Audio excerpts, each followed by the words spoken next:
Naaresto ng mga kawani ng PNP at ng PDEA ang isang tulak ng droga sa isinagawang sanib pwersang buy-bust operation sa Barangay Putiao, Pilar, Sorsogon.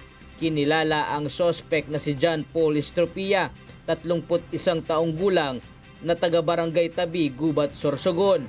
Nakumpiska sa sospek ang 5 pakete ng hinihinalang shabu na nagkakahalaga ng mahigit sa 680,000 pesos o katumbas ng 100 gramo at meron ding kasamang pera at mga drug paraphernalias.